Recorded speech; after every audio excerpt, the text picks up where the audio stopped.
Donc on va lancer la séance, s'il vous plaît. Donc bonjour à tous, chers collègues. Amiral, nous sommes aujourd'hui bien sûr là pour poursuivre les auditions budgétaires dans le cadre du projet de loi de finances 2024 avec le nouveau, on peut encore dire nouveau chef d'état-major de la marine, l'amiral Nicolas Vaujour, pour sa première audition budgétaire, mais sa troisième devant la commission. Vous vous souvenez notamment, mes chers collègues, que nous avions eu notamment le plaisir de l'écouter dans le cadre du retour d'expérience de l'opération Sagittaire et également le retour d'expérience de l'exercice Orion, cette fois en tant que sous-chef opération SCOPS au sein de l'EMA.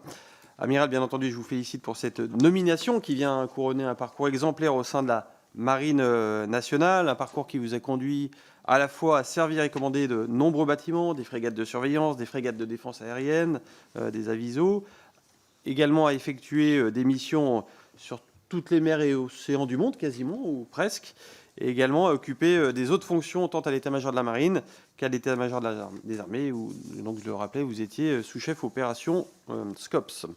Le PLF 2024 sera le premier PLF dans le cadre de cette loi de programmation militaire 2024-2030. La marine, bien entendu, comme les autres armées, bénéficiera d'un surcroît de ressources bienvenue dans ce monde de tensions croissantes. Je pense bien entendu à l'Ukraine, mais également à l'Asie, à la Chine, où les alliés multiplient, où les compétiteurs, les démonstrations de force, à l'océan Indien, qui est une zone très cruciale pour nos approvisionnements énergétiques. Je pense aussi aux nouvelles formes de conflictualité dans de nouveaux espaces comme le cyber ou les fonds marins, qui sont autant de menaces que d'opportunités. Face à ce contexte, peut-être trois préoccupations pour notre commission. Finalement, en quoi ce contexte oblige-t-il la marine à se transformer et dans quelle mesure les ressources supplémentaires apportées par la LPM vont-elles y contribuer? Donc, première préoccupation en termes de comment la marine se transforme face à ce nouveau contexte. Une deuxième préoccupation qui porte en particulier sur nos coopérations, en particulier avec nos partenaires européens, coopération à la fois capacitaire mais également opérationnelle. Pourriez-vous nous préciser où en sont ces programmes d'armement? Je pense en particulier à celui des corvettes de patrouille ou de la guerre des mines, dans un cadre européen, dans un cadre de l'OTAN ou en bilatéral. Enfin, au-delà de la transformation, au-delà des coopérations, peut-être un troisième sujet qui concerne les hommes et femmes qui servent dans la marine. Nous savons que les enjeux complexes d'attractivité et de fidélisation que les armées rencontrent, et c'est en particulier le cas compte tenu des métiers très complexes de la marine, où on part parfois isolé quand une patrouille de SNE part 70 ou 80 jours sous les mers, c'est quand même un cadre très particulier.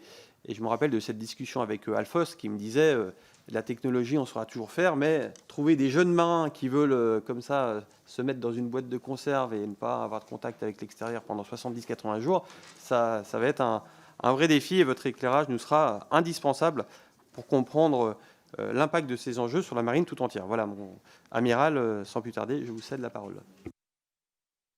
Merci, Monsieur le Président. Merci. Je suis très heureux. Je ne vais pas dire merci, je suis très heureux en fait d'être là avec vous, effectivement, après quelques auditions comme sous-chef opération et maintenant comme chef d'état-major de la marine. Je voudrais d'abord rendre hommage à mon prédécesseur, l'amiral Vandier, qui a fait pendant ces 3 années de mandat un travail absolument extraordinaire, notamment pour donner une dimension marine de combat à notre belle marine. Et je me félicite tous les jours de lui succéder quelque part, puisqu'il a quand même bien initié pas mal de choses, et vous verrez dans mes propos que je me place dans sa ligne d'eau, si on doit prendre un terme un peu marine. J'ai également, pendant ce premier mois, fait la tournée de l'ensemble des ports, où j'ai pu donc me rendre à Toulon, à Lorient, à Brest, à Cherbourg. Je n'ai pas encore été à Tours, ça va pas tarder, mais c'est pas un port. Et j'ai également rencontré pas mal mes partenaires internationaux à l'International Sea Power Symposium à Newport, où une centaine de chefs d'état-major de marine du monde étaient rassemblés, ce qui m'a permis d'en rencontrer une quarantaine, ce qui, en début de mandat, est toujours quelque chose d'assez intéressant pour ouvrir les liens, resserrer pour ceux que je connaissais déjà. Et bon, c'est plutôt une très bonne mise en bouche. De cette tournée des ports et de cette tournée internationale, je retiens que nos marins Nos marins sont vraiment déterminés, motivés, engagés dans l'ensemble des missions de la marine, tous les jours de l'année, H24, sous l'eau, sur l'eau, dans les airs, à terre avec nos commandos, et qu'il y a une vraie volonté de nos jeunes dans l'engagement et dans le sens de la mission. Donc ça, c'est quelque chose d'extrêmement positif et une vraie conscience des enjeux auxquels on fait face. La deuxième chose, c'est qu'on a des états-majors qui ont pleinement conscience qu'il faut travailler pour les marins qui sont en mer. Et donc la question que je pose à mes états-majors, c'est qu'avez-vous fait aujourd'hui pour ceux qui sont en mer aujourd'hui ? Est-ce qu'aujourd'hui, vous avez consommé au moins 5 minutes de votre temps à travailler pour ceux qui sont en opération ? C'est extrêmement important. On peut se perdre un peu des fois dans l'administratif. Non, il faut focaliser notre effort sur ceux qui sont en opération, c'est notre raison d'être.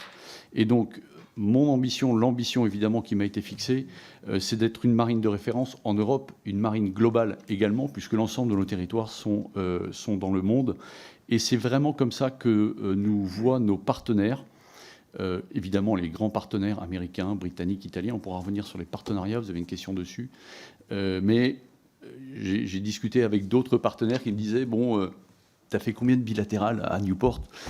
Quand je leur disais 40, ils me disent, ah oui, mais ça c'est vrai, tu es une marine globale. Je pense que c'est un terme qui est vraiment important, quelque part. On est effectivement sur tous les océans du monde, nous avons des territoires français sur tous les océans du monde, et donc notre marine se doit d'être globale. Voilà, pour un propos introductif très très restreint, mais j'en viens du coup aux 3 axes et aux 3 questions que vous me posez. La première question, si je la reformule, c'est toujours comme ça qu'on fait dans la planification militaire, on reformule la question. Comment la marine se transforme au regard du contexte ? En fait, je la reformule en quelle est la transformation de mon espace de manœuvre aujourd'hui ? Et de fait, quand on regarde ce qui se passe dans le monde, que ça soit la capacité à trouver des points d'accès, des partenaires sur qui on peut compter, qui peut évoluer au fur et à mesure du temps, que ça soit pour contenir les débordements de la puissance de certaines grandes puissances qui veulent s'étendre un peu leur influence ou leur zone d'influence, que ça soit pour protéger les approches évidemment outre-mer, mais également les approches dans nos eaux autour de la métropole. L'ensemble de ces sujets-là m'amène à dire j'ai une vraie transformation de mon espace de manœuvre.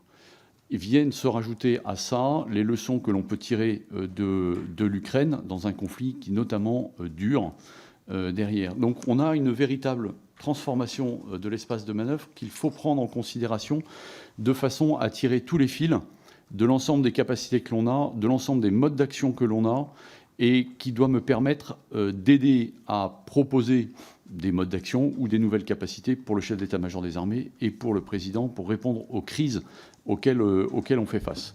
Donc j'ai une véritable transformation de cet espace de manœuvre. La deuxième question que vous me posez parle de la coopération capacitaire. La coopération capacitaire, si je dois dézoomer d'abord, je vais d'abord répondre directement à la question, je vais dézoomer après. Sur la coopération capacitaire, en fait, elle est assez native dans beaucoup de nos programmes. Quand vous regardez, on a fait des frégates Horizon avec les Italiens. En fait, historiquement, avec les Britanniques également. Les T-45 britanniques sont les mêmes que les frégates Horizon, sauf qu'ils ont changé le design de la coque, mais il y a un certain nombre de choses communes au départ, et surtout le système de combat, notamment le système Aster. Donc on a travaillé avec les Italiens et les Britanniques. On va faire la rénovation des frégates de défense aérienne avec les Italiens, c'est une très bonne chose. On a travaillé sur une révolution technologique, j'aimerais insister là-dessus. On est en train de transformer toute une fonction stratégique de la marine en drone. C'est la guerre des mines. Cette transformation stratégique de l'ensemble d'une fonction, on la dronise. Ça a été d'abord travaillé au sein d'une coopération avec les Britanniques pour travailler sur le système de drone qui pourrait répondre à cette question. Et puis maintenant, qu'on a créé ce démonstrateur avec les Britanniques, en fait, on a une nouvelle coopération qui se crée avec les Néerlandais et les Belges qui fabriquent le bateau dont on a récupéré un peu le design et qu'on va utiliser derrière. Donc en fait, on est véritablement en permanence à trouver la meilleure solution. Et alors je disais à mon camarade, à mon homologue belge, en fait, on fait le même pari tous les deux. On est totalement en phase pour dire que demain, la guerre des mines sera une guerre des mines dronisée. Mais vous, Néerlandais, Belges, vous allez prendre des options que l'on ne va pas prendre. L'important, c'est qu'on soit capable de se parler pour savoir quelle est la meilleure option des deux côtés. Et que demain, quand on fera des évolutions, finalement, on aboutisse et on converge finalement vers la meilleure solution pour tous les deux. Voilà. On continue à travailler évidemment dans le capacitaire sur les missiles Aster, vous le savez, le SCAF, évidemment, on fait partie de l'ensemble de ces choses-là. Donc en fait, la coopération capacitaire, elle est native, elle est absolument essentielle. D'abord parce qu'il faut répartir les coûts aussi, il faut se le dire, et ensuite parce que les bonnes idées viennent de ces coopérations. J'ai coutume de dire, et là je dézoome un peu, que la puissance navale, on a tendance à la présenter sous la forme de 3 piliers, c'est le nombre, la technologie et les savoir-faire. Et en fait, il manque un pilier à ça, ou plus exactement, sur ce socle de 3 piliers, je veux en faire une pyramide, et le partenariat vient renforcer la puissance navale. Si vous êtes tout seul à avoir beaucoup de bateaux, beaucoup de technologies et des savoir-faire, sans partenariat, vous n'êtes pas grand-chose. Parce que les partenaires vont vous amener beaucoup plus que la masse, ils vont vous amener aussi des accès, ils vont vous amener une connaissance d'une certaine zone, ils vont vous amener une certaine vision du monde différente de vous qui va venir vous enrichir. La puissance navale, c'est le nombre, la technologie, les savoir-faire et les partenariats. C'est absolument essentiel. Ces partenariats et cette puissance, en fait, quand elle se crée avec les partenaires, elle sera essentielle avec l'interopérabilité, elle fonctionnera avec l'interopérabilité.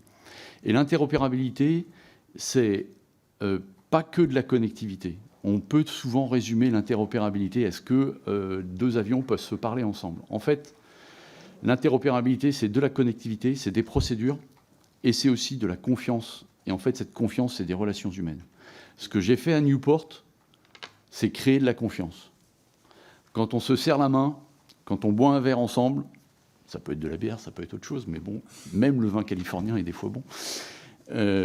Donc, c'est comme ça qu'on crée la confiance, c'est en se rencontrant personnellement. Hier, j'étais à Lorient, j'ai rencontré mon homologue grec. C'est comme ça qu'on crée la confiance. C'est parce qu'on se voit, qu'on discute très sérieusement autour d'une table. L'interopérabilité, c'est bien ces 3 choses. Connectivité, procédure, confiance. Et après, c'est montrer qu'on est capable de travailler ensemble.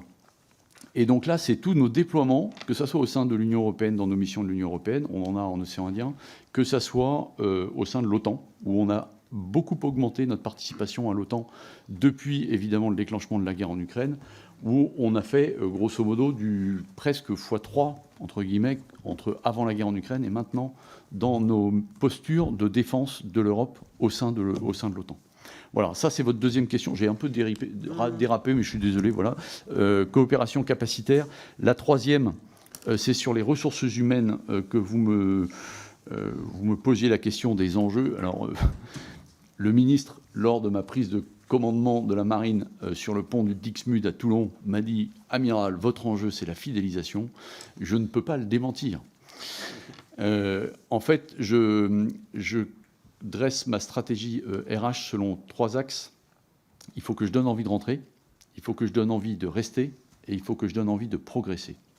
Alors, de là à dire qu'il faut donner envie d'avoir envie, je ne sais pas, mais en fait, envie de rester, envie de progresser sont les 2 axes majeurs. Envie de rentrer, la marine a la chance aujourd'hui d'y répondre plutôt bien. On arrive à recruter suffisamment. Mais ce n'est pas parce qu'on arrive à recruter suffisamment aujourd'hui que ça sera gagné à vie. Et donc, il faut absolument faire rentrer aujourd'hui 3600 personnes par an, grosso modo, mais surtout avec un nombre de spécialités assez important et des spécialités qui sont critiques et pour lesquelles on a des plans d'action tout à fait particuliers pour alimenter l'ensemble de notre filière RH. Envie de rester, évidemment, c'est les objets de la fidélisation et un certain nombre d'objets qui ont été posés en LPM et qui vont rentrer immédiatement, qui vont permettre d'améliorer la fidélisation de nos marins. Mais envie de progresser est pour moi quelque chose d'important, parce que quand vous donnez envie de progresser, vous donnez envie de rester, en fait, en réalité, derrière. Comment je donne envie à l'ensemble de mes marins de prendre des responsabilités, d'accéder au grade supérieur, etc. C'est véritablement une stratégie que l'on veut mettre en place et renforcer pour être capable de conserver l'ensemble des talents que nous avons. Et Dieu sait qu'ils sont nombreux, et je vous confirme qu'en allant sur les bateaux, vous avez une marine pleinement engagée et pleinement motivée pour les missions qui lui sont ordonnées. Voilà, j'ai répondu, j'espère, à vos 3 questions. Et évidemment, je me livre aux questions suivantes. Merci, Amiral. Et je notais vraiment cet aspect important de la marine. Tout milieu, sous les mers, en surface, dans les airs, voire même avec certains vecteurs dans l'espace, tous les lieux du monde. Et pour me rappeler quelques enjeux, je reprenais quelques notes en nous rappelant que collectivement que la haute mer, donc les espaces sans souveraineté, c'est 60% de la surface, on va dire, mondiale, et plus pour les eaux. La France est le deuxième espace maritime. 60% de la population habite près des côtes, au niveau mondial, à moins de 150 km des côtes. 90% du volume de commerce de marchandises et 99% du trafic maritime passe par les câbles sous-marins. On va prendre les orateurs de groupe, et pour le groupe Renaissance, bien entendu, la parole est à Yannick Chenevard, rapporteur pour les crédits de la marine. Merci, Monsieur le Président. Amiral, la situation internationale conduit de nombreuses nations à réévaluer leur politique de défense. Politique de défense longtemps estimée comme secondaire, tant le monde devait, selon Hegel ou Fukuyama, sonner la fin de l'histoire, c'est-à-dire la fin des combats entre idéologies. Nous savons désormais qu'il n'en est rien. Cependant, les dégâts dans les esprits et dans certaines armées étrangères furent considérables. La France, comme la plupart des démocraties, n'y a pas échappé. Il suffit pour s'en convaincre de vérifier la non-exécution des LPM durant 30 ans jusqu'en 2018. Pour ce qui concerne la marine, hormis la dissuasion nucléaire qui fut totalement préservée, certaines capacités furent conservées, mais parfois de manière échantillonnière. À partir de 1990, notre marine a subi une véritable saignée, ses bâtiments de combat passant de 135 à 85. Désormais, l'objectif du format 2030 est conforté par la nouvelle LPM. Des unités, d'ailleurs, ont déjà été livrées ou sont en construction. En 2024, un SNA, une FDI seront dans les forces. Des lots de torpilles lourdes Artemis, des bâtiments de guerre des mines, des missiles mer-mer Exocet, ainsi que des robots sous-marins autonomes seront commandés. Tout comme d'ailleurs le renforcement des bassins Vauban à Toulon ou des infrastructures à Brest, la livraison d'équipements connexes destinés à nos SNA ou des hangars d'accueil, des SLAM F, sera effectuée cette année. La marine peut donc à présent regarder plus sereinement l'avenir dans un monde de plus en plus menaçant, dont l'économie bascule dans la zone Indo-Pacifique. Pour mémoire, en 2030, elle représentera 40% du PIB mondial. La territorialisation, la contestation possible, y compris par la force des espaces maritimes, nous impose de renforcer nos outils de souveraineté à l'intérieur de nos 11 millions de kilomètres carrés de ZE. Alors, outre-mer, le remplacement de nos frégates de surveillance par des navires d'environ 3000 tonnes devrait débuter à l'horizon 2030. Pouvez-vous nous éclairer sur la nature de l'armement de ces bâtiments et l'évolution du projet de construction de ces corvettes ? On revient à ce que le Président évoquait tout à l'heure. Nous avons voté un amendement largement porté par plusieurs collègues présents ce matin d'ailleurs, qui, constatant les lacunes créées par la disparition des battrales, envisage la construction de ce type de bateau. La définition du besoin est-elle en cours ? Quelle évaluation pouvons-nous porter sur les SNA-NG et les POM, récemment admis au service actif ? Et enfin, la zone maritime de l'océan Indien prendra pour les années à venir de plus en plus d'importance. De quels moyens de surveillance aérienne permanents devrions-nous nous doter ? Merci, chers collègues. J'espère qu'il restera d'autres questions pour nos autres collègues, mais Amiral, voici déjà un bon morceau à traiter. Monsieur le député, merci. Alors, je vais commencer en 15 points. Non, d'abord, ce que vous dites est assez... D'abord, c'est vrai, évidemment, petit 1. Et ensuite, ça montre bien que ce PLF 24 est bien la première marche de la LPM, est bien le symbole de la transformation de la marine. Quand vous me dites la commande en guerre des mines, d'un certain nombre de drones. Effectivement, on va avoir en 2024 le premier module de lutte contre les mines dronisé qui va arriver à Brest. Aujourd'hui, on a un prototype. Le premier de série va arriver à Brest cette année. On va commander un certain nombre d'autres de ces modules dans ce PLF. On va initier les travaux du bâtiment de guerre des mines qui est derrière. On a l'arrivée d'un nouveau SNA, le Tourville, qui va arriver dans ce PLF. On a le deuxième POM qui va être livré et qui va rallier son outre-mer. On va avoir la Renard qui va faire sa première sortie à la mer. C'est notre frégate de défense et d'intervention. J'ai pu la visiter hier. Ça va être un bateau magnifique. Et là, quand on parlait partenariat, il y avait juste à côté la Kimon, la première grecque, qui est l'exacte petite sœur à côté. Pas tout à fait exacte petite sœur, mais à côté en tout cas. Et donc on voit bien que cette transformation capacitaire est en cours et elle vient, comme vous dites, après une LPM de réparation, une LPM de consolidation et qui vient produire des effets véritablement dans les opérations que l'on a à mener. Et on voit bien que la marine, en fait, c'est aussi beaucoup de temps long. Il faut la vouloir toujours, il faut la vouloir beaucoup, ou l'inverse, peu importe. Mais donc, la marine, c'est du temps long. Et donc, on voit que les effets des décisions qui ont été prises par l'Assemblée, je vous en remercie, à l'occasion de la LPM, vont commencer à produire effectivement un certain nombre d'effets assez rapidement. Pour revenir sur des questions un peu précises de la corvette hauturière, où de fait, il y a des travaux en cours sur cette corvette pour savoir ce que ça peut être. Dans quel cadre on peut l'acheter. Les cadres peuvent être différents en fonction de comment on regarde le sujet. Et le type d'armement doit répondre aux endroits où elles seront déployées. Vous n'avez pas manqué de voir que les espaces dans le monde se durcissent. Et donc, entre ce que nous avions sur les frégates de surveillance aujourd'hui et ce que nous souhaiterions avoir sur les corvettes hauturières, il restera ce que nous pourrons nous payer pour ces corvettes hauturières. Mais, entre guillemets, je pense qu'on va dans le bon sens, c'est-à-dire que les études vont dans un sens de prise de conscience et de prise en compte des menaces auxquelles feront face ces bateaux. Voilà. Alors, vous dire exactement ce qu'il y aura dessus, tant qu'on n'aura pas signé le contrat, je resterai prudent.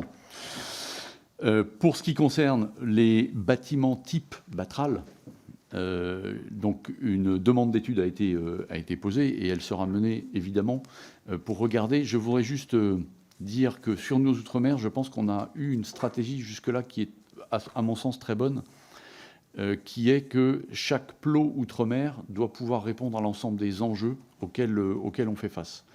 Et donc, on est en train de shifter de type de plot, puisqu'on a l'arrivée des patrouilleurs outre-mer, qui, d'abord, j'en suis très content, de l'Auguste Bénégui qui a rallié sa zone, du deuxième qui est en train de terminer sa phase de montée en puissance avant de rallier son outre-mer. Deux, vont nous apporter des capacités bien meilleures au sens de l'autonomie et de la capacité à se déployer. Or, effectivement, plus de 40% de nos eaux de souveraineté sont quand même dans des zones, des espaces immenses et qui nécessitent d'être capables d'aller loin et longtemps en équipage. Donc ces bateaux vont répondre véritablement à la question que l'on avait du manque d'autonomie de nos P400 autrefois dans ces zones-là. Donc la capacité à renouveler ce besoin type bâtiment de transport, on va étudier, on va essayer d'y répondre, voir comment on peut y répondre en réalité, avec ce qu'on a déjà positionné, les BSAOM qui ne répondent pas exactement à cette question-là, les EDAS qui répondent une partie à cette question-là.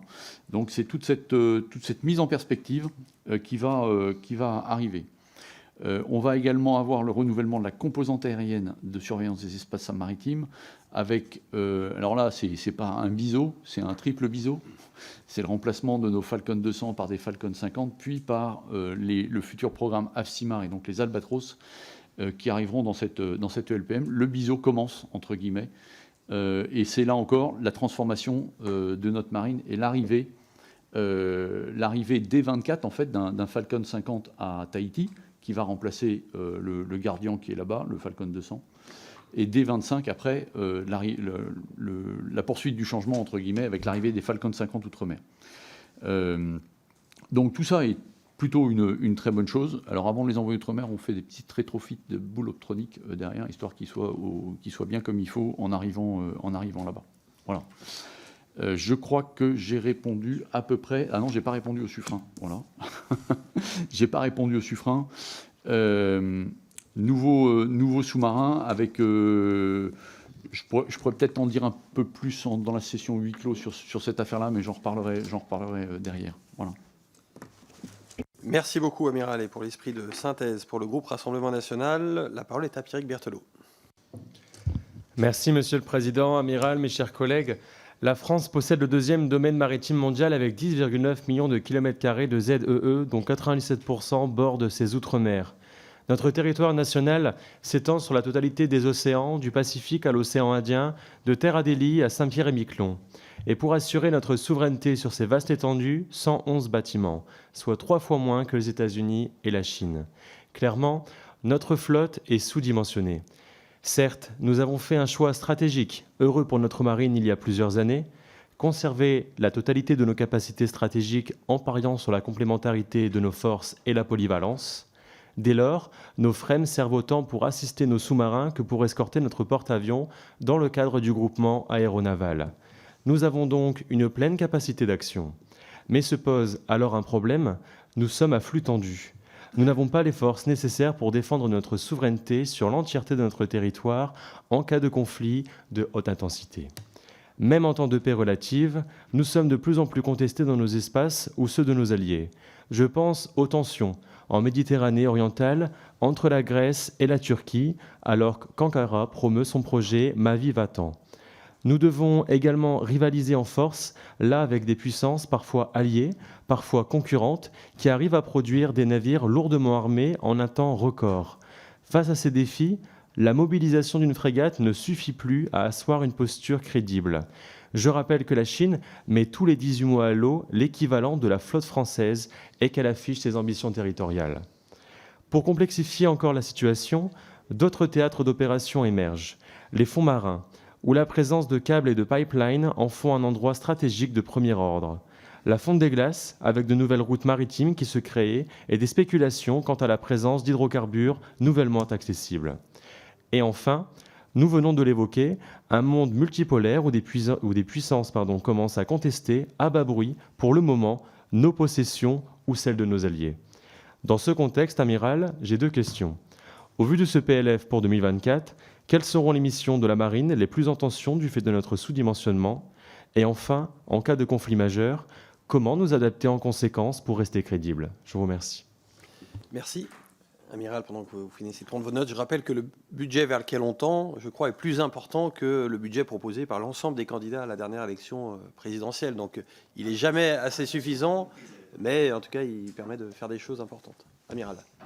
Merci beaucoup pour votre question et pour votre paysage, la manière dont vous avez dressé le paysage. J'aimerais revenir sur un certain nombre de choses.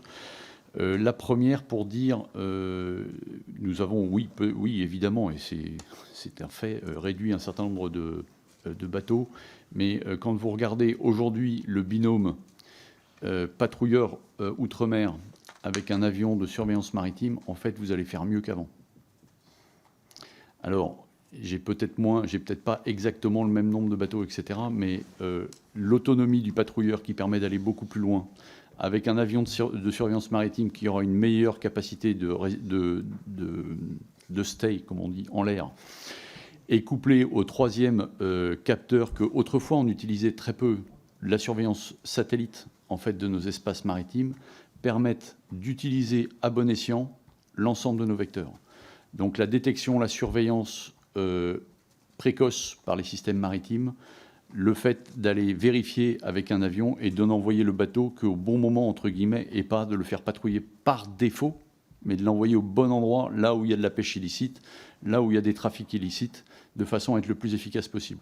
Et quand on regarde aujourd'hui les résultats qu'on a contre les trafics illicites, en fait, certes, on a eu une baisse du nombre de vecteurs, mais en fait, on s'est amélioré dans l'efficacité de nos opérations et notamment de protection de notre souveraineté dans nos eaux souveraines, que ce soit en Guyane contre la pêche illicite, où nos résultats sont assez éloquents, que ce soit dans la lutte contre les narcotrafics, où chaque année, On est à plusieurs dizaines de tonnes de choses interceptées, que ce soit encore sur la pêche INN dans l'océan Pacifique, et notamment autour de notre zone économique exclusive de Polynésie française, où finalement la mise en place de ces nouveaux modes d'action, détection précoce par le satellite, vérification avec les avions et intervention avec les bateaux, fonctionne pas mal. Vous dire que je n'en voudrais pas plus, c'est faux. C'est évidemment, m'en donnez plus, j'en prends plus. Mais je suis quand même assez marqué par une LPM d'abord qui a été exécutée, celle d'avant, et celle-ci qui marque quand même une évolution assez majeure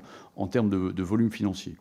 Donc aujourd'hui, on remplit nos missions, en fait, et on les remplit bien. Et on les remplit tellement bien que j'ai des partenaires qui me demandent de les aider, en fait, pour remplir les leurs. Que ce soit dans les îles du Pacifique, où on me demande d'aller les aider à faire, à faire du ship riding, comme on appelle, c'est-à-dire de les aider à lutter contre la pêche illicite. C'est pas uniquement parce qu'on a des beaux yeux, c'est juste parce qu'on est efficace, en fait, en réalité. Et donc, cette question-là, elle est effectivement importante. Ma mission de protection de notre souveraineté, de nos eaux souveraines, elle est claire, elle est extrêmement importante. Et aujourd'hui, on répond aux défis qui sont devant nous. J'ai parlé de débordement de puissance, et vous avez raison, il y a une réalité, il y a de la pression de puissances qui sont un peu diffuses et qui viennent se positionner pour voir jusqu'où ne pas aller trop loin. Chez nous, entre guillemets, ils savent que c'est surveillé, que c'est contrôlé. Est-ce que c'est suffisant? Aujourd'hui, on fait le boulot, et on le fait plutôt bien. Alors après, effectivement, il y a un besoin d'adaptation de notre modèle. Le PLF marque également cette adaptation. Hein. Quand on parle de droniser, c'est pour gagner aussi en efficacité sur les moyens de projection, etc. On a évidemment... comment je vais articuler mon truc? On a dit adapter temps court, temps long. Oui, c'est une bonne idée, ça. Alors... Comme je disais tout à l'heure, en fait, la marine, elle a des axes du temps long, qui sont les gros objets qui mettent extrêmement longtemps à être fabriqués. C'est le cas des SNLE 3e génération, ça sera le cas du porte-avions, qui sont des perspectives très très longues. Mais ce PLF offre la première marche aujourd'hui et nous donne à la fois les capacités RH, les capacités d'étudier, les capacités de structurer l'ensemble de ces programmes. Et derrière, pour faire face aux enjeux immédiats, c'est l'adaptabilité du temps court. Donc je dis dans mes grandes phrases actuellement vers mes troupes, détermination du temps long, agilité du temps court. La détermination du temps long, c'est ce qui va me permettre de conforter le format de la marine que vous avez confirmé en LPM. Et l'agilité du temps court, c'est PLF après PLF, comment je fais embarquer une nouvelle technologie qui va me donner la supériorité au bon moment, au bon endroit, en fonction de la crise à laquelle je vais devoir répondre. Et je pense que, comme vous l'avez cité, il y a pas mal de crises, que ce soit qu'on ait pu voir en Méditerranée, qu'on ait pu voir en océan Indien, etc. Chaque crise est assez différente. Et à chaque niveau de crise, on va répondre d'une manière différente. Quand on parle de la protection de nos eaux souveraines, évidemment, ça va être nous. Et ça va être nos moyens. En revanche, quand on fait face à une crise en Méditerranée, c'est quels sont les partenaires avec qui je vais pouvoir travailler. Quels sont ceux, voire, qui sont mieux positionnés que moi pour travailler sur cette crise-là. C'est vrai en Méditerranée, c'est vrai en océan Indien. En océan Indien, on a créé la mission qui s'appelle IMASO Agénor, où on a réussi à emmener tous nos partenaires européens pour protéger les flux économiques qui irriguent l'Europe. C'est une excellente chose. On n'est pas tout seul. Ça me permet d'éviter de mettre systématiquement un moyen, moi tout seul là-bas. Non, en fait, on est plusieurs. On se répartit la charge. Le gain que je gagne avec les partenariats me permet de renforcer, de mon côté, soit la protection de mes eaux souveraines, soit les missions qui me sont ordonnées. Donc, véritablement, dans chaque théâtre, évidemment, quand on parle de la Méditerranée, vous avez l'Espagne, l'Italie, la Grèce, avec qui on peut travailler directement, l'OTAN, de manière générale, avec qui on peut travailler dans cet espace maritime en fonction de ce que l'on veut faire. Voilà, c'est un peu pour répondre à votre question, donc de l'adaptation et puis des nouvelles manières d'opérer avec nos systèmes qui permettent de répondre à la question de la diminution du nombre que vous posez sur la table. Merci beaucoup, Amiral. Pour le groupe La France Insoumise, la parole est à Aurélien Saint-Toul. Merci, Monsieur le Président. Merci beaucoup, Amiral, et bienvenue dans notre commission pour votre première audition devant nous. Je vais essayer d'être bref comme d'habitude et aller plutôt vers des questions un peu concrètes et très directes. J'ai le tableau sous les yeux, je vais essayer de m'en tenir aux chiffres. La première question va être une question récurrente pendant toutes ces auditions, c'est celle de l'inflation, de la façon dont elle vous impacte, dont vous mettez en œuvre des mesures pour éventuellement la compenser. La deuxième question porte sur le programme SDAM, qu'on avait évoqué assez longuement lors de la loi de programmation militaire. J'aimerais connaître les perspectives de ce programme.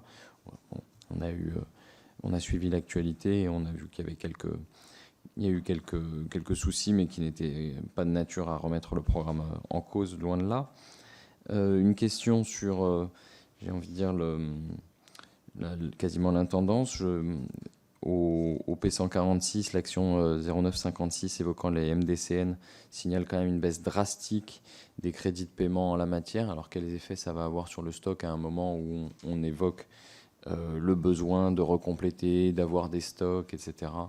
Je me pose la question sur la cohérence. Pareil, au P146, l'action 1075, l'évocation du patrouilleur futur, les autorisations d'engagement s'éteignent, donc c'est 1,4 milliard d'autorisations qui sont annulées par rapport à l'année précédente pour une augmentation de crédit de paiement. Donc j'aimerais savoir comment, en réalité, ce que ça traduit de l'état réel du programme. Une autre question portant sur le programme FloatLog, puisque de la même façon, cette fois-ci, ce sont les crédits de paiement qui diminuent assez fortement, alors que ce sont les autorisations d'engagement qui apparaissent. Et j'aimerais savoir ce que ça peut nous dire précisément de l'état du programme. Je m'en tiens là. Merci beaucoup, Amiral. Je crois qu'à la fin, on aura fait tout, absolument tout le tour, mais c'est très bien. Donc, c'est le but, oui. Pour parler de l'inflation et pour dire un peu clairement les choses, aujourd'hui, dans le PLF et même dans la LPM, l'inflation a été prise en compte. Il faut quand même se remémorer qu'on vient d'une période où il n'y avait pas d'inflation et où donc on gérait différemment. Là, ça a été pris en compte. Aujourd'hui, je ne peux pas vous dire si c'est pris à bon niveau ou pas à bon niveau. Il faudra tirer les traits au bout du compte, mais c'est pris en compte. Pour revenir sur le SDAM, je pense qu'on est en train de réussir quelque chose qui sera un petit peu unique.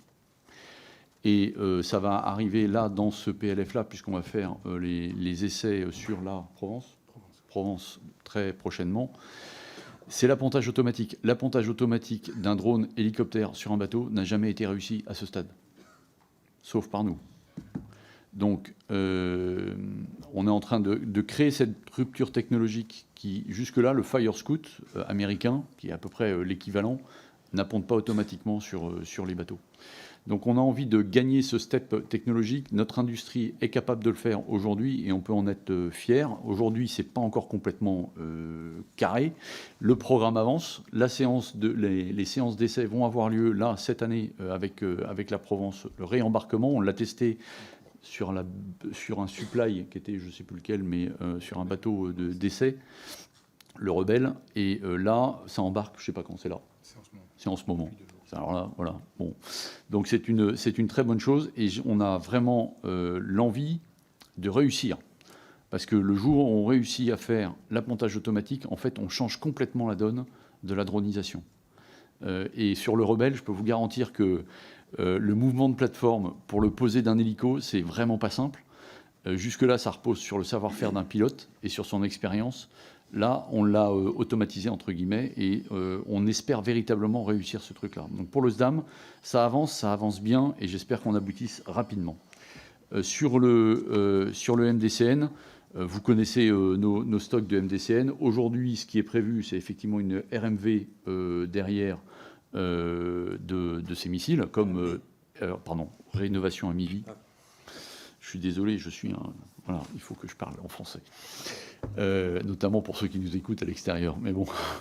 Mais en fait, comme toutes les trames missiles, on a rénové nos missiles Exocet, on a rénové nos missiles Aster, on rénove nos missiles de croisière. Tout ceci est absolument normal.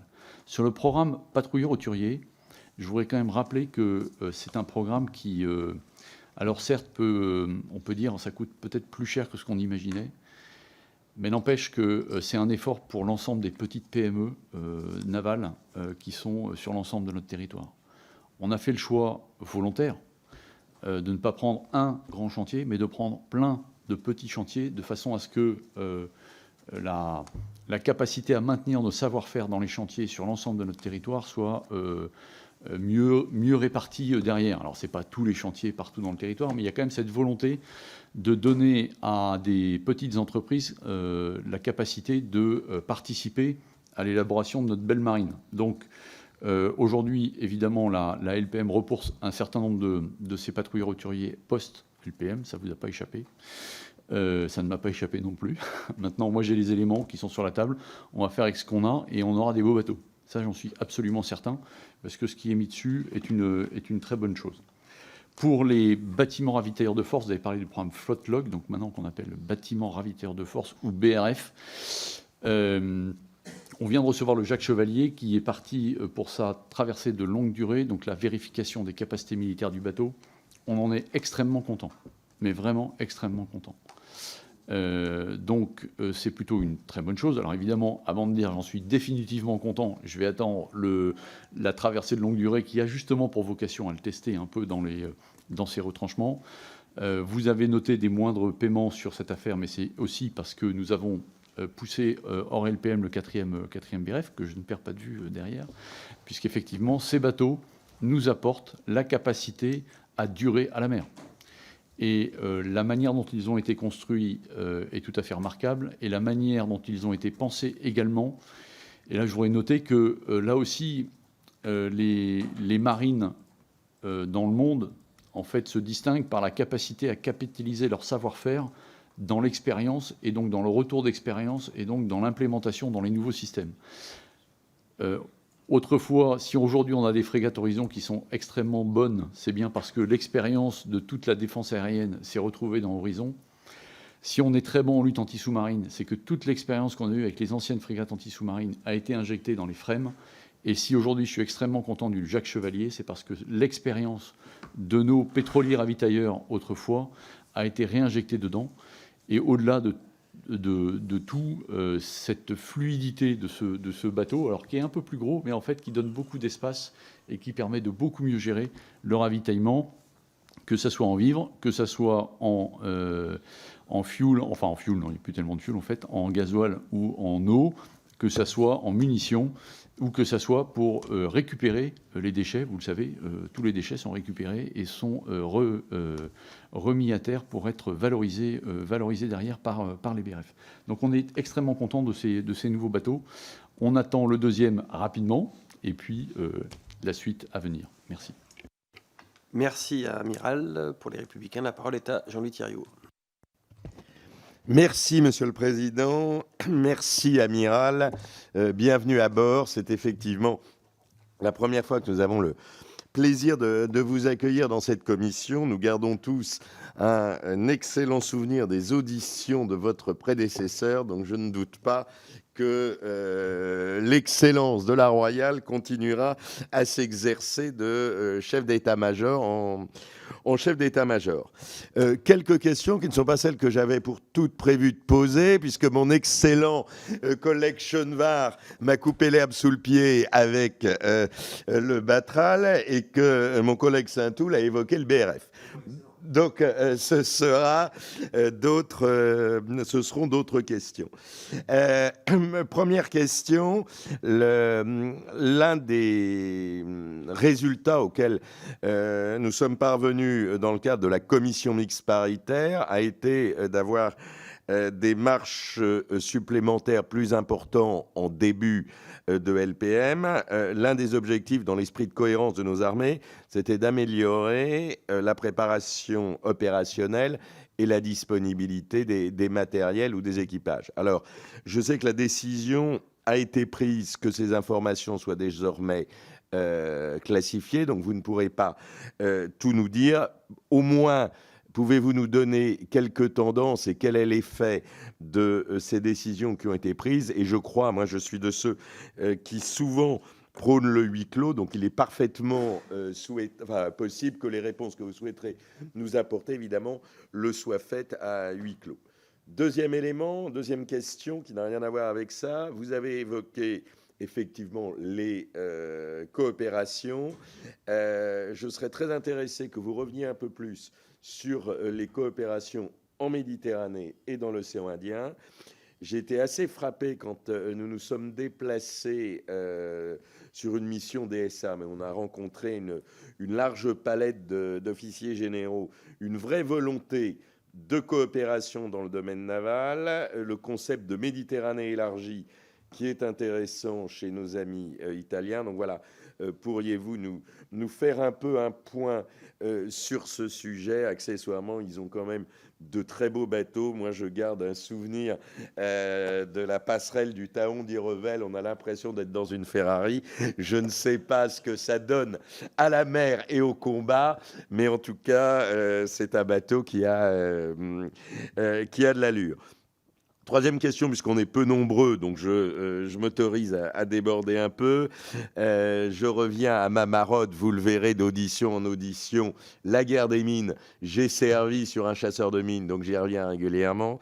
Vous avez évoqué les deux stratégies entre nos partenaires belges, enfin qui sont les anciens du chasseur de mines tripartite. D'ailleurs, on est dans une forme de reconstitution de Ligue dissoute, avec une différence d'approche.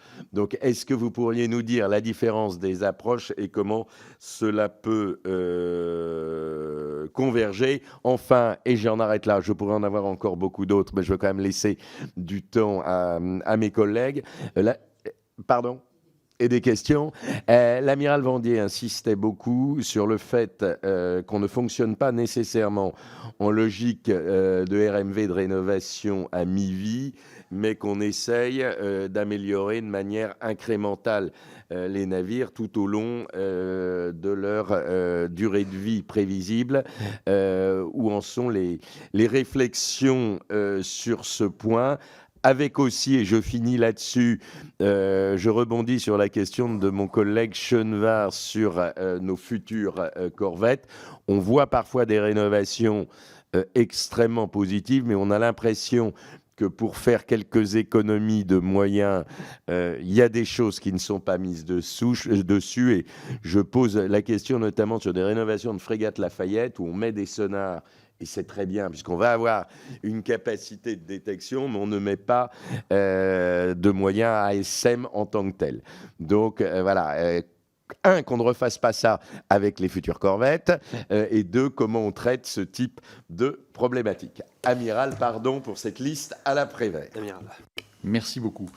D'abord, pour revenir sur disponibilité, préparation opérationnelle, comme vous l'avez dit très clairement, on ne donne pas de chiffres. En revanche, je pense qu'aujourd'hui, et le PLF en est une marque, on est dans une dynamique de consolidation de notre préparation opérationnelle qui passe évidemment par la disponibilité technique et qui passe également par la mise en place et l'exercice, les exercices de manière générale, le test de nos systèmes. Donc, pour parler disponibilité, la Marine a mis en place des contrats verticalisés sur l'ensemble des bateaux. La manière de récupérer et d'optimiser tout ça, vous le savez aussi, 75% des contrats de maintenance des bateaux sont soumis à concurrence, ce qui veut dire que nous n'avons pas un industriel qui fait toute la maintenance, nous avons une concurrence d'industriels qui a permis de faire entrer des nouveaux sur le marché et surtout de tirer les coûts vers le bas sans dégradation de cette disponibilité. Donc on est plutôt content de la structuration de cette manière de faire derrière. Et aujourd'hui, la verticalisation qui arrive également dans les contrats aéronautiques est en train de se mettre en place. Comme ça fait un petit peu moins longtemps, entre guillemets, on espère tous voir arriver la consolidation de tout ce qu'on attend de cette chose-là.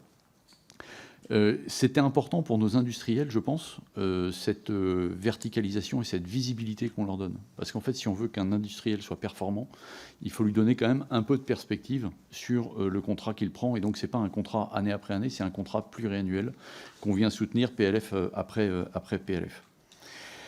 Concernant les coopérations, alors notamment avec les Italiens, la coopération avec les Italiens, l'amiral Enrico Credendino, que j'ai rencontré déjà 2 fois, pour vous donner en un mois, voilà, tout comme l'amiral Benki, le First Sea Lord, que j'ai rencontré également 2 fois. Ça vous montre à quel point, en fait, on a tous d'abord les mêmes sujets, les mêmes ambitions, les mêmes enjeux, quand on regarde chacun de notre précaré, entre guillemets. Quand je regarde la Méditerranée, forcément, je vais parler aux Italiens, comme je vais parler aux Espagnols, aux Grecs. Quand je regarde l'Atlantique, il y a quand même un morceau de terre qui s'appelle la Grande-Bretagne, et donc forcément, je parle aux Britanniques, et on fait face en fait aux mêmes enjeux quand on regarde les bassins dans lesquels on opère derrière. Et donc, il y a une vraie volonté, comme je le rappelais tout à l'heure, c'est pas de la répartition, en fait, c'est de l'échange d'informations de manière à conforter nos différentes postures et faire en sorte que l'on ne s'épuise pas chacun tout seul dans notre coin.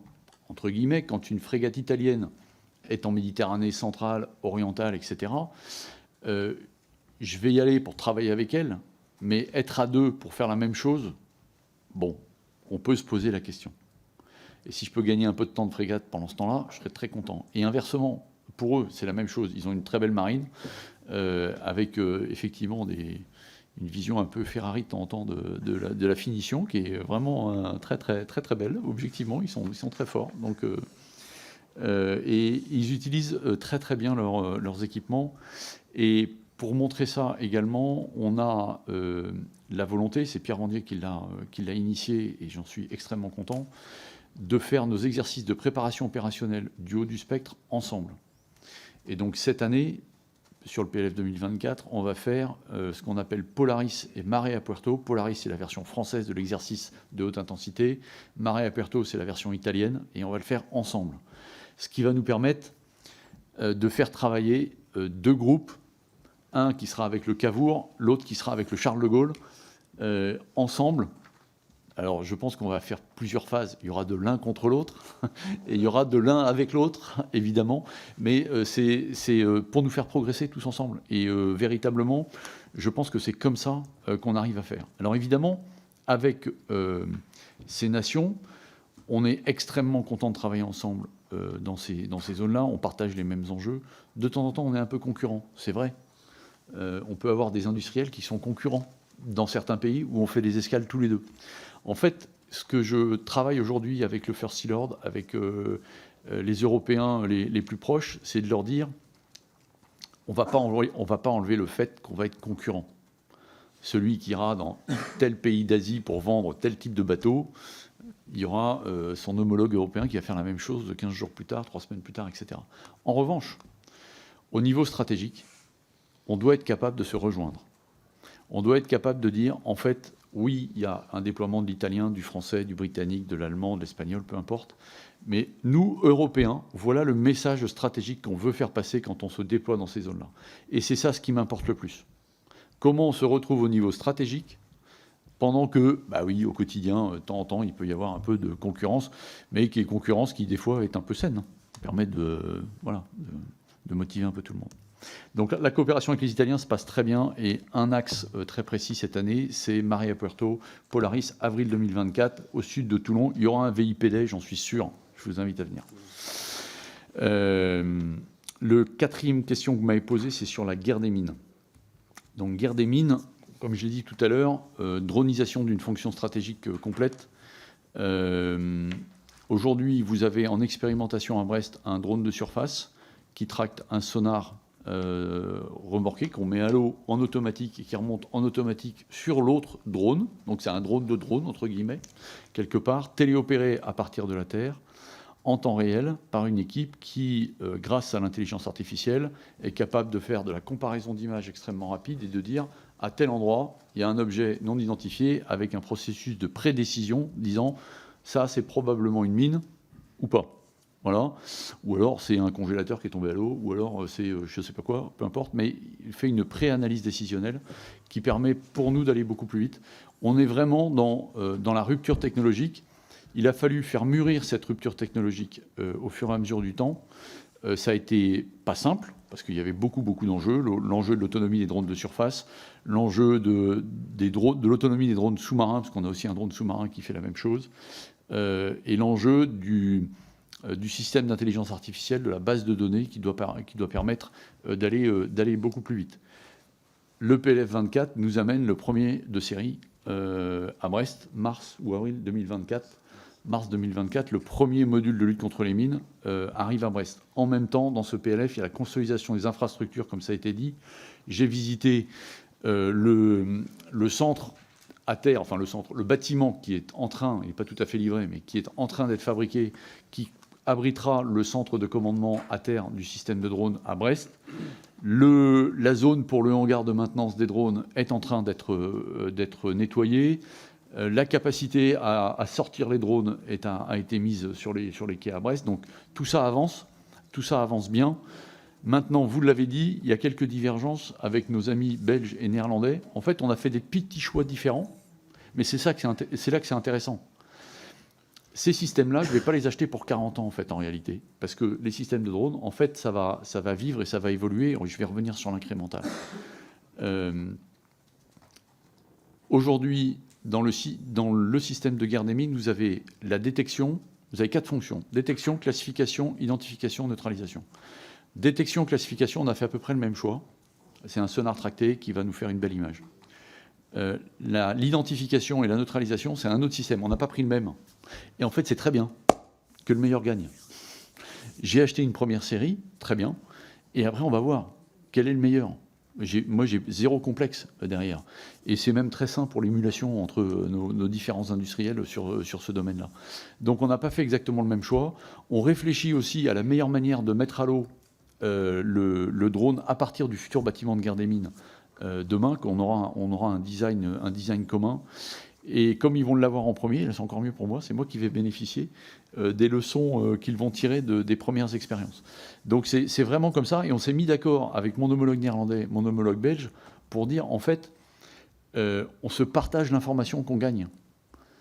Évidemment, t'entends, non, c'est à moi, etc. Non, en fait, là, on s'est dit, non, il faut qu'on s'ouvre. On a conscience de faire une rupture technologique, et en faisant cette rupture technologique, on assume un certain nombre de risques. Mais quand on le fait à plusieurs, en fait, on risque enfin, on risque pas, on va restreindre ces risques, les maîtriser, et donc ça sera très bien.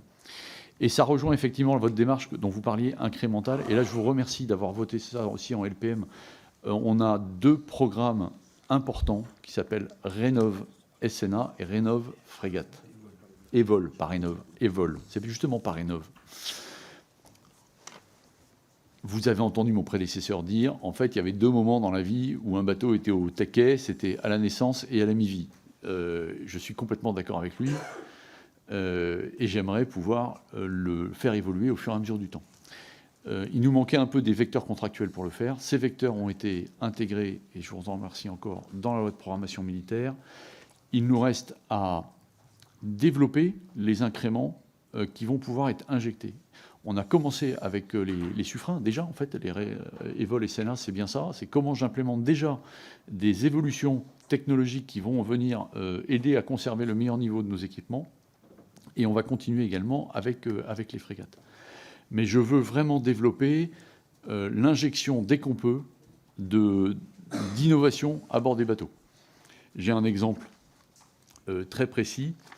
On va mettre un data hub, donc un data center à bord de la Provence, là, c'est en ce moment, là aussi, ça va arriver, ou c'est à la fin de l'année, ça va arriver pour voir tout ce qu'on peut tirer de la gestion de données massives et de l'intelligence artificielle à bord de ce bateau. Voilà. Comment on le teste, comment après on l'implémente de manière générale. Le tester, on sait faire, on a plein de petites PME qui veulent nous aider, qui veulent avancer, etc. Et ça, on arrive à les canaliser pour nous donner des objets qui sont des vraies ruptures. Il me manquait un vecteur. Le vecteur, vous me l'avez donné, donc alléluia. Après, on ira trouver les sous là où il faut. Voilà. Enfin, la RMVFLF. Alors, vous ne savez pas à qui vous parlez, monsieur le député, parce que c'est moi qui l'ai faite, cette RMVFLF, quand j'étais à la division de l'état-major des armées en charge de cette chose-là. L'équation initiale, c'était grosso modo, vous n'avez pas de sous, il va falloir faire quand même une réno FLF. Bon. Et donc, comment on a fait ? En fait, on a dit, bon, il faut rénover le système de combat, on n'a pas de choix. Bon, on a quoi sur étagère ? On a celui qu'on vient de développer pour le porte-avions. Alors, on va prendre le même. Finalement, on a à peu près la même équation. Il y aura un peu moins de fonctionnalités. OK, on va prendre ça. Le sonar, on ne va pas se payer un sonar neuf parce que sinon, ça ne va pas. Mais si vous payez le même sonar que la FDI, OK. Donc, Très bien, on va mettre le sonar de la FDI sur la FLF. Et du coup, ça va être en avance, ce qui va nous permettre de déverminer la FDI. C'était quand même pas mal. C'était pas une mauvaise idée.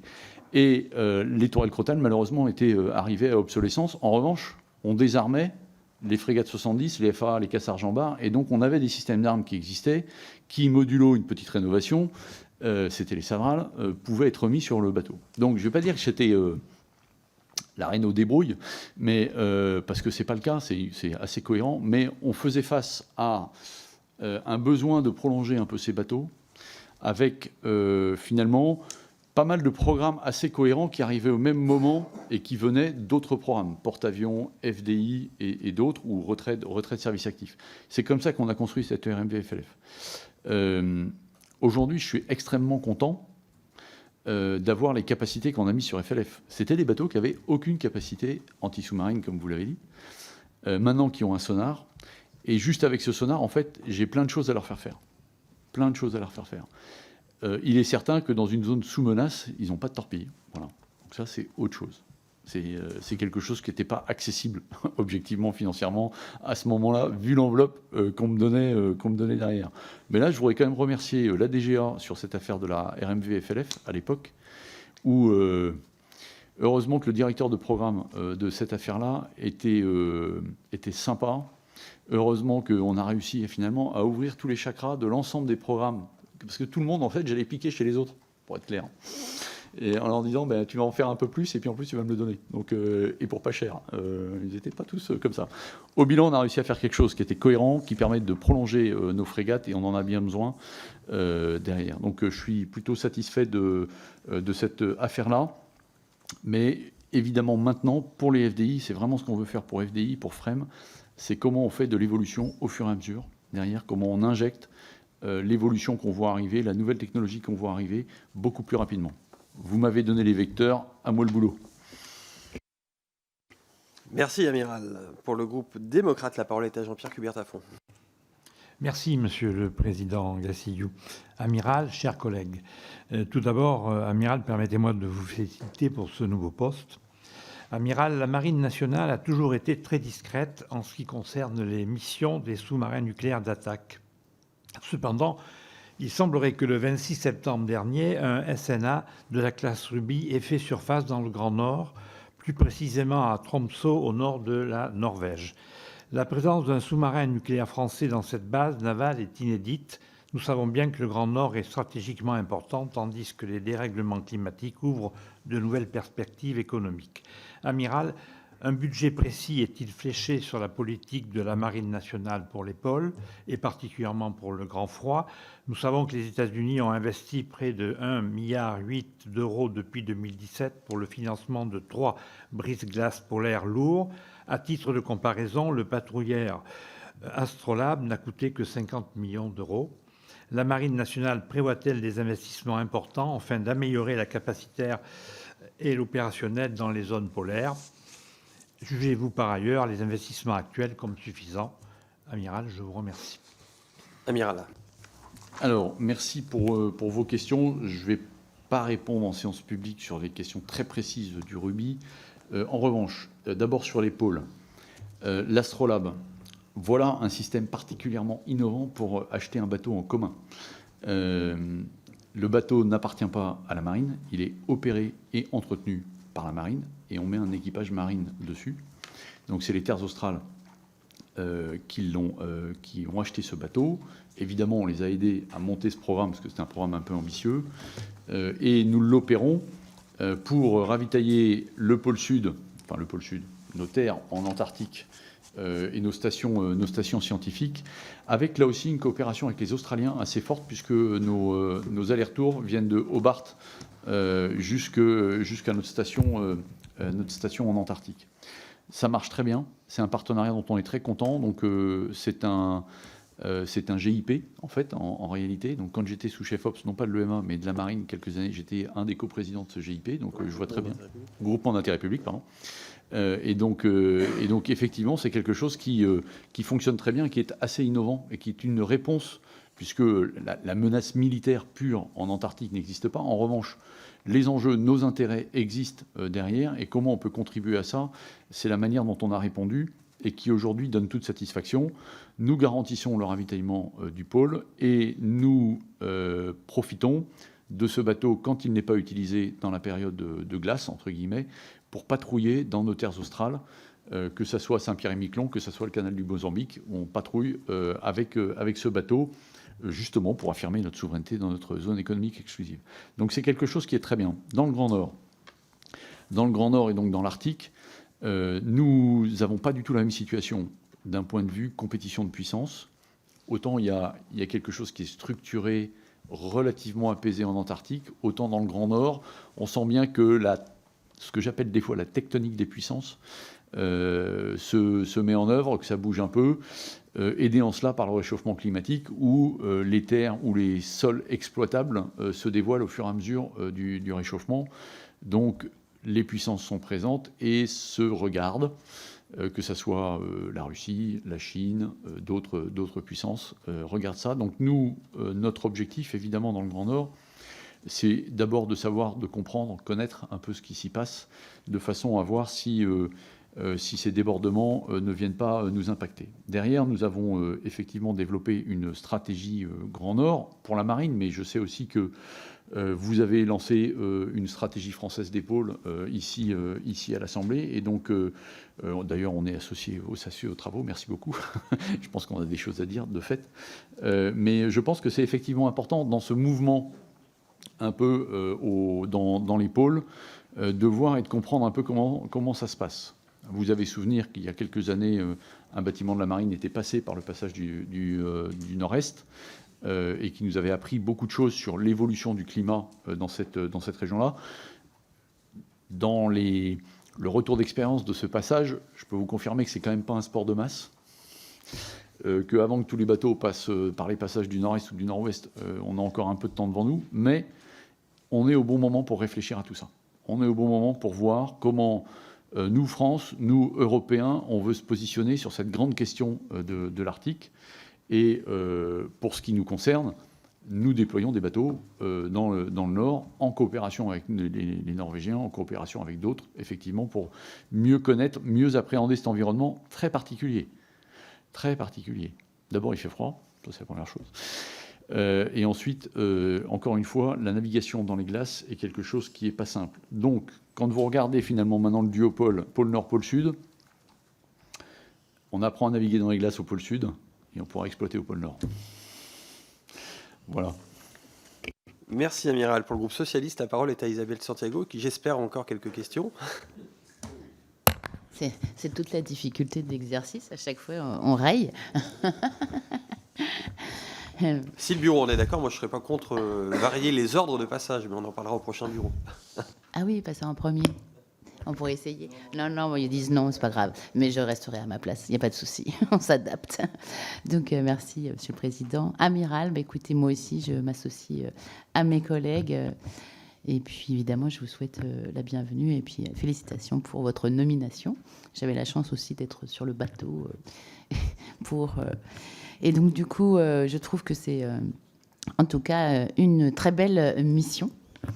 Et puis, vous dire aussi que, comme j'ai pu échanger un peu l'autre soir avec vous, la maritime, évidemment, me tient beaucoup à cœur. J'ai eu la chance de faire l'IHEDN sur les enjeux maritimes et de beaucoup travailler ces sujets-là. Donc, c'est toujours un plaisir d'échanger et sur les enjeux particulièrement à venir.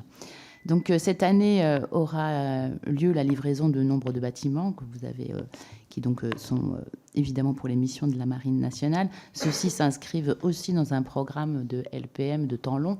Dans la partie maritime, c'est particulièrement vrai.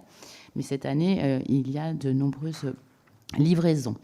J'ai pu porter aussi des amendements assez curieux qui avaient fait assez sourire mes collègues avec un amendement sur un deuxième porte-avions, en tout cas au moins s'interroger et au moins sur les études. Voilà, donc c'était des enjeux comme cela qui sont en effet qui s'inscrivent vraiment sur le temps long. Et cette livraison donc de matériel, elle s'accompagne d'enjeux évidemment stratégiques comme territoriaux. Et les missions de la marine couvrent évidemment un espace, ça a déjà été dit, qui va de la métropole évidemment à l'ultramarin, une zone d'influence qui est considérable, la tyrannie des distances. Et pour cela, il faut des hommes et des femmes. Et donc, du coup, je voulais, bien évidemment, ça s'accompagne de nombreuses contraintes que j'ai pu aussi aller voir lors de mes déplacements sur différentes bases de contraintes en ressources humaines, avec y compris le double équipage, petit à petit, qui avance. Mais en tout cas, je voulais avoir, au travers de la fidélisation et de l'attractivité des métiers, si vous pouviez m'éclairer dans le PLF 2024, que nous, on vient juste de recevoir, mais on sort en même temps de la LPM. Donc, c'est vrai qu'on a eu quand même de nombreux sujets d'échange. Et donc, avant de rentrer purement dans le PLF 2024, en y travaillant de manière plus éclairée, je voulais connaître les pistes sur lesquelles vous étiez pour la fidélisation et donc surtout, y compris la partie jeunesse. Vous avez dit tout à l'heure, je crois, que vous aviez sur la jeunesse, vous avez, si je reprends le terme que vous avez dit, c'était entrer, rester, progresser, voilà. Et j'ai beaucoup aimé, je vais garder ça. Mais sur l'entrée, et quelles étaient les actions pour faire venir donc la jeunesse. Et puis une dernière question qui sortira du RH, mais qui m'intéresse aussi, c'est évidemment l'outre-mer, en ayant travaillé sur les sujets de la sécurisation des routes maritimes, des enjeux y compris stratégiques, avec que ce soit sur les câbles ou que ce soit sur la sécurisation des matériaux critiques et rares. Il y a des golfs comme le Mozambique, le golfe de Guinée et dans l'océan Indien qui sont des enjeux de cette route qui sécurise le commerce mondial. Et je voulais, dans ces questions, vous demander si... Moi, j'ai toujours pensé que sur La Réunion, la base militaire devait être un pôle de projection, en fait, et en tout cas, savoir s'il y a dans nos bases des travaux qui seront faits pour recevoir encore plus de bateaux et d'équipage, et voilà. Merci, cher collègue, amiral. Alors je voudrais profiter de ce que vous l'avez dit, être venu sur le Dixmude lors de ma prise de commandement, mais d'autres étaient présents ici dans la salle. Si j'ai bonne mémoire, M. Chenevard et M. Saint-Toul étaient là également. Donc je voudrais vous remercier pour ça. Et puis vous avez pu voir également à ce moment-là la remise de 3 drapeaux à nos forces organiques, que ce soit la force d'action navale, la force océanique stratégique et la force de l'aéronautique navale, qui, en termes de fidélisation, en fait, est aussi porteuse de beaucoup de sens. C'est-à-dire que quand on regarde notre jeunesse aujourd'hui, et ça répond à votre question jeunesse, elle est prête à s'engager, elle est prête à faire plein de choses à partir du moment où il y a du sens. À moi, à nous, marine, à nous, armée, de donner du sens à ces jeunes qui ne demandent qu'une chose, c'est vraiment de s'engager. Voilà. Avant, ils s'engageaient comme papa, entre guillemets. Non, c'est terminé, ça. Ils veulent faire quelque chose qui correspond à ce qu'ils ont envie de faire. Il faut leur donner envie, encore une fois. Et donc, comment je leur donne du sens? Ça commence aussi par représenter le drapeau, les victoires de la marine au travers des siècles, etc. Et ça, c'est véritablement important. Le deuxième axe, concernant les RH, on est en train de mener une véritable bascule où on recrutait du marin, on le transformait en spécialiste. Je vais aller vers, je recrute du spécialiste, je le transforme en marin. Ça change un peu l'équation. On a créé un BTS nucléaire, aujourd'hui à Cherbourg, qui va me permettre d'alimenter, en fait, la filière marine pour avoir des pilotes qui vont demain être des pilotes de réacteurs nucléaires du Charles de Gaulle, d'un sous-marin, etc. Et en fait, je vais participer avec l'éducation nationale à leur formation. Donc c'est un partenariat avec l'éducation nationale pour avoir des formations qui me permettent d'abord de garantir à l'éducation nationale que grosso modo il y aura peut-être d'autres entreprises, mais moi je les prends par défaut, et de leur donner envie. C'est-à-dire qu'ils vont avoir un BTS qui est assez bien adapté à la propulsion navale nucléaire demain. Voilà. Et qui peut aussi être utile dans les grandes stratégies qui peuvent se mettre en place dans notre territoire. Donc tout ça, c'est comment je fais pour générer avec l'éducation nationale. On a créé des bacs professionnels, et vraiment pas dédiés à la marine, mais dédiés au monde naval, en fait, en réalité. Le dernier qu'on a créé, c'est le bac qu'on appelle mécatronique. Alors pourquoi on a créé ce truc-là? Vous aviez toujours une guerre entre les mécaniciens et les électriciens. Les électriciens disaient c'est de la faute des mécaniciens si le moteur ne marche pas. Les mécaniciens disaient c'est la faute des électriciens, leur capteur ne marche pas. Bon. Et donc on a résolu le problème en faisant une formation commune qui s'appelle le bac pro mécatronique, à la fois mécanique et électronique, qui en fait aujourd'hui est la réalité de l'ensemble des segments navals de propulsion qui existent au travers le monde. Du coup, je ne suis pas le seul intéressé. Naval Group est intéressé, CMA-CGM est intéressé, etc. Du coup, on peut créer des mini-filières, entre guillemets, qui viennent alimenter au bon niveau, grâce à l'éducation nationale, nos armées, évidemment pour moi, mais plus largement nos industries. Donc ça, c'est vraiment quelque chose qui est extrêmement important. C'est comment j'élargis mon spectre de recrutement de façon à répondre à l'ensemble des petites niches dont j'ai besoin. Et j'ai bien conscience que je n'ai pas besoin d'un type formaté, tous les mêmes. Le mousse, qui est quelque chose d'extraordinaire. Le mousse, c'est quelque chose d'extraordinaire. C'est des gamins qui, justement, eux, ils ont envie de s'engager. Malheureusement, jusque-là, ils n'ont pas réussi. Ils ont envie de s'engager, ils n'ont pas réussi. On leur donne la première marche. Ces gamins-là sont extraordinaires. Extraordinaires. Et quand on voit le sourire qu'ils ont quand ils embarquent sur les bateaux, et objectivement, moi j'en avais j'avais un mousse qui barrait le Chevalier Paul quand je commandais le Chevalier Paul. Il était heureux, mais c'était incroyable. On lui faisait confiance. On lui faisait confiance. Extrêmement important. Donc, déjà, ça commence comme ça, en réalité.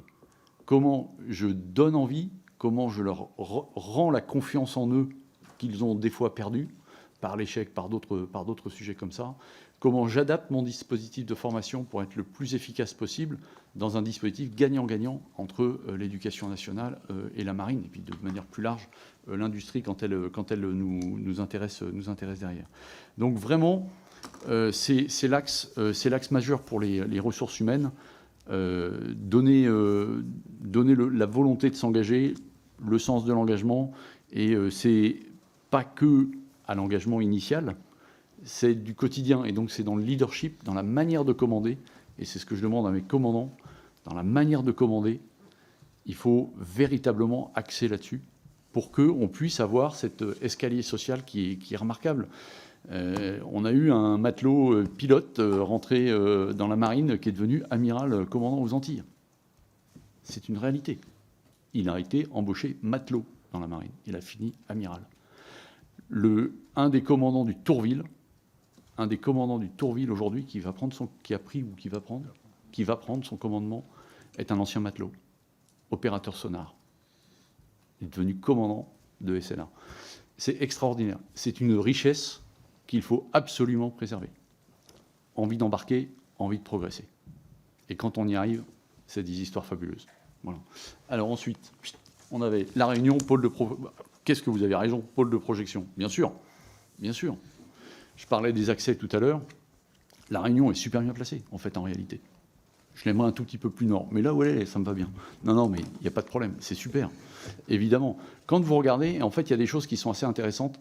La Réunion est placée, en fait, sur des routes maritimes qui ne sont pas très connues. La route de Malacca au sud de l'Afrique du Sud, en fait, elle est assez peu connue, mais elle est extrêmement importante. Il y a évidemment celle qui passe par Suez, qui passe un peu plus au nord, et celle qui passe finalement à proximité de La Réunion.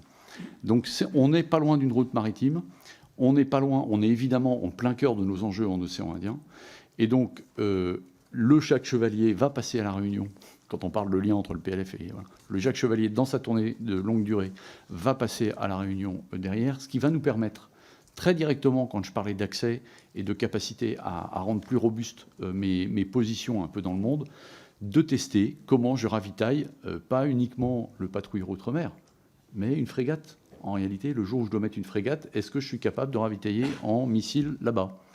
Eh bien, on va tester.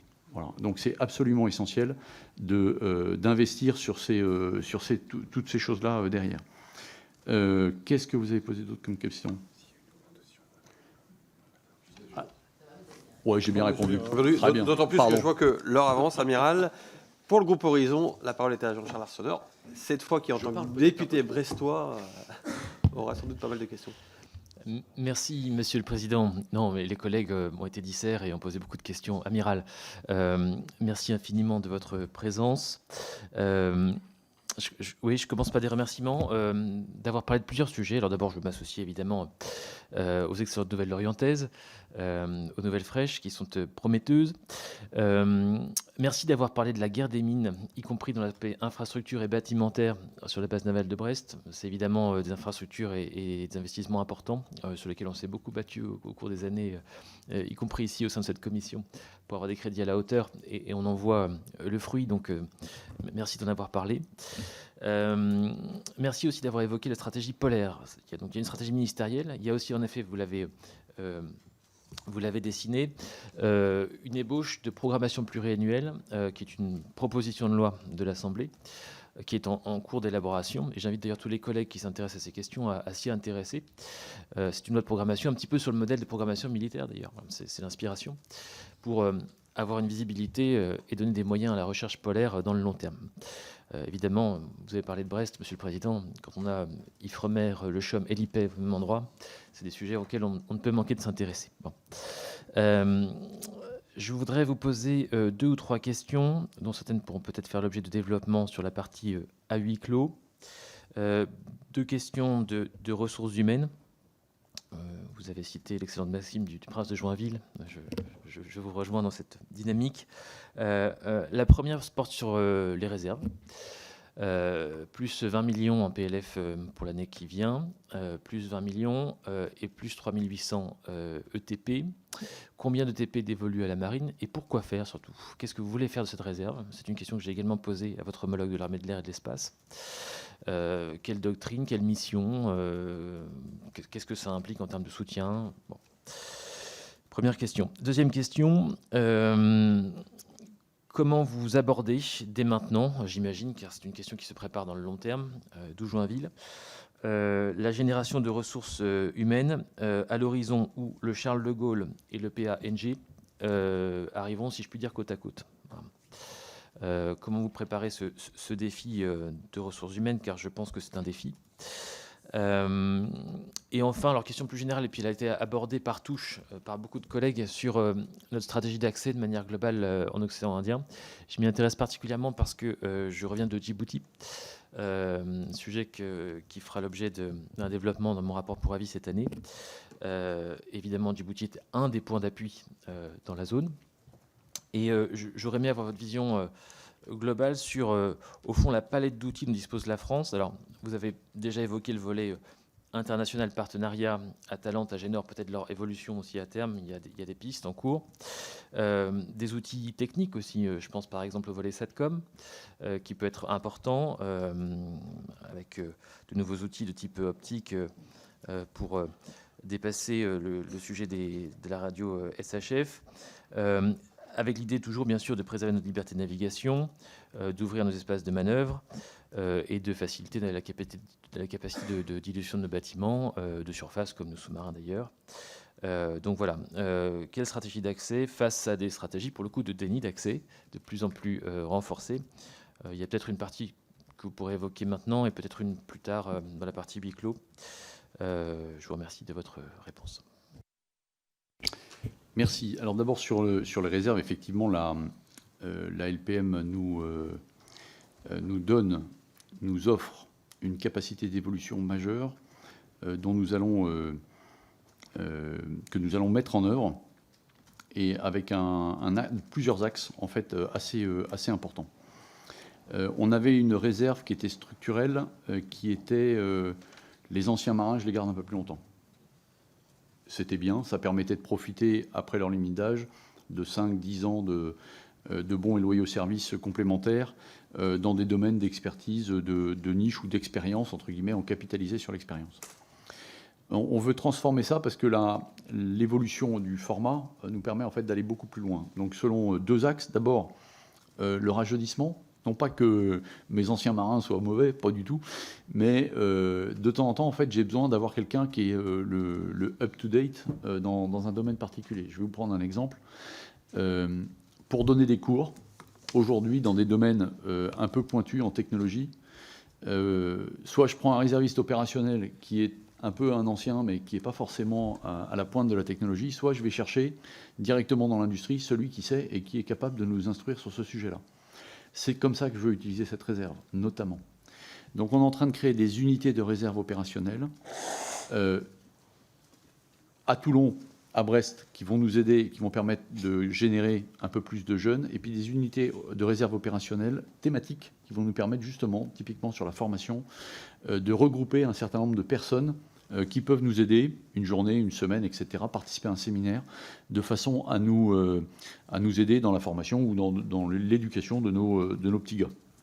Donc ça, le PLF, très directement, il y a des unités de réserve opérationnelle qui y aillent, on les commence à les alimenter d'ores et déjà. Et le deuxième axe, c'est l'axe dont vous avez déjà entendu parler, c'est les flottilles côtières. Les flottilles côtières, c'est un axe de territorialisation un peu de notre présence. Évidemment, j'aime beaucoup Brest. J'y ai été affecté pendant 2 ans et demi. Mais toute la frange atlantique du littoral n'a pas forcément une présence marine très développée. Et on sent bien que quand il y a des activités, que ce soit des événements à sécuriser, que ce soit de l'aide en cas de sauvetage massif ou de pollution, etc., il nous manque pas grand-chose souvent. Mais ce pas grand-chose, on ne l'a pas. Et là, avec la réserve, on pourrait l'avoir. Donc comment on crée des petites unités territorialisées qui viendraient récupérer des compétences qui existent en local, parce qu'il y a un port, et donc il y a des gens qui savent utiliser un Zodiac, qui savent déjà utiliser un certain nombre de choses. Et dans cette frange côtière des aérosinotiques, où on n'a pas besoin d'avoir beaucoup de compétences, entre guillemets, il y a juste besoin de volonté, de bon sens et de présence, entre guillemets, on a une matière à développer quelque chose. Donc les premières flottilles côtières s'ouvriront pendant ce PLF à l'été 2024. Alors je laisse au ministre le choix et la proposition que je vais lui faire d'implantation derrière. Je ne suis malheureusement pas capable de vous le dire aujourd'hui, mais on a déjà travaillé dessus. Voilà. Et j'espère qu'on pourra faire des annonces rapidement sur le sujet. Je reviens sur les RH porte-avions NG, vous l'avez dit, et c'est un enjeu, évidemment, de constituer un équipage de porte-avions, parce qu'il y aura un moment où les deux seront à côté. En fait, ce qui va se passer, c'est que pendant que le Charles de Gaulle est opérationnel, le deuxième sera en montée en compétences, et donc on va le qualifier pour pouvoir naviguer, recevoir des avions, pendant que le Charles de Gaulle continuera ses missions. Et quand il sera prêt, clac, on transfère, entre guillemets, la charge de l'un à l'autre. C'est un rendez-vous qui se prépare maintenant, puisque nous sommes au PLF 2024 en train d'embaucher les premiers marins du porte-avions NG. Voilà, ça c'est la réalité. C'est 74 personnes qui ont été mises au PLF qui vont nous permettre de commencer à constituer les premiers matelots qui, en fait, ne seront pas matelots quand le porte-avions va arriver, qui seront soit le directeur de pont d'envol du porte-avions, il ne le sait pas encore, celui qui vient de rentrer, qui seront le prochain commandant du porte-avions, etc. Donc en fait, la manœuvre est initiée. C'est une manœuvre qui fait l'objet d'une surveillance évidemment toute particulière, parce qu'au-delà de dire il faut que je recrute presque un millier de personnes en fait en réalité pour armer l'équipage du porte-avions, c'est pas un millier comme ça, c'est des spécialités, c'est des spécialistes des installations aéronautiques, c'est des spécialistes nucléaires, c'est des spécialistes des matelots qui tirent sur les bouts, etc. Voilà. Ça commence aujourd'hui, ça commence au PLF 24. Donc je remercie encore une fois l'Assemblée, le Parlement, parce que ça initie cette grande montée en puissance qui est évidemment stratégique pour nos armées et pour notre marine tout particulièrement. Après, sur la question de Djibouti, Agénor, notre stratégie d'accès, de déni d'accès, etc., il y a une unité que je n'ai pas traitée depuis le départ, mais qui est chez vous, monsieur le député, c'est le MICA Center, et qui est une pépite en réalité. À Brest, il faut savoir qu'à Brest, nous avons, je crois que c'est une trentaine de personnes, le MICA Center, une trentaine de personnes qui assurent jour et nuit l'alerte au profit de notre marine marchande, l'alerte dans le golfe de Guinée, l'alerte en océan Indien tout particulièrement, au profit, c'est 29 réservistes. Oui, 29 réservistes. 60 personnes, 29 réservistes.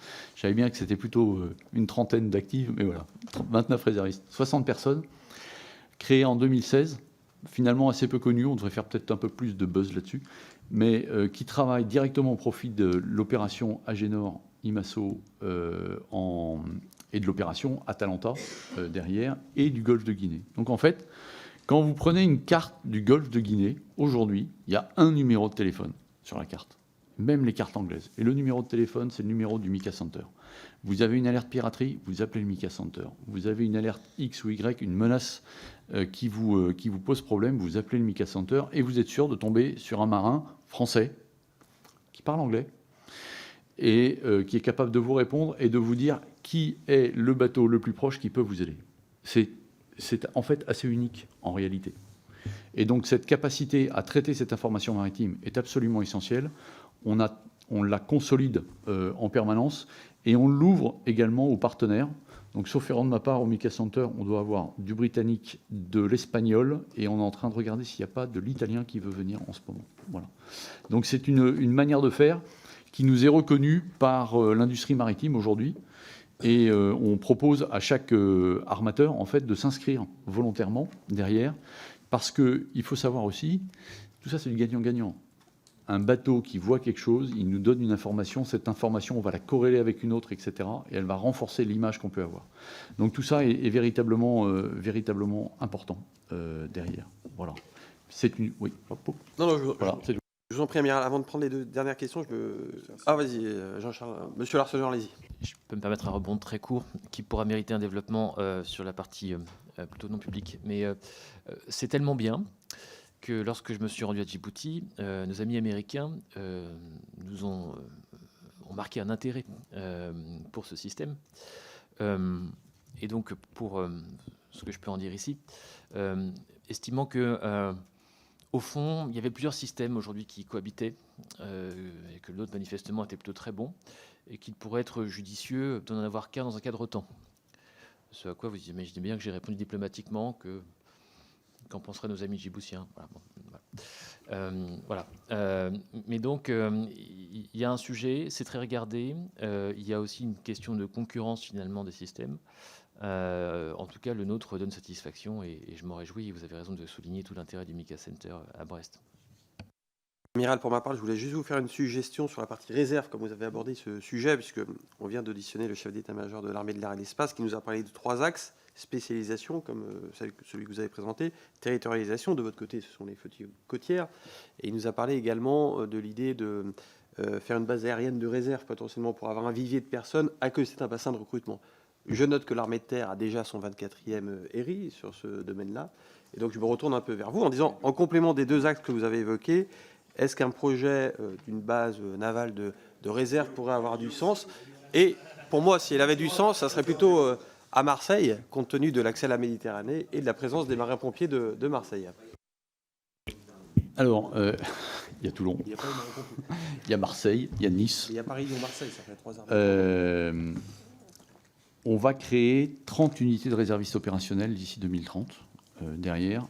Les unités opérationnelles, grosso, ces 30 unités opérationnelles, ça représentera environ 5000 réservistes et qui seront répartis effectivement, alors plutôt, j'en suis désolé, sur la façade maritime, parce que, de fait, je me sens pas mal concerné par la façade maritime. Mais également outre-mer, je ne sais plus combien on va en créer outre-mer, mais voilà, de façon à avoir notre, alors comme vous dites, un stock.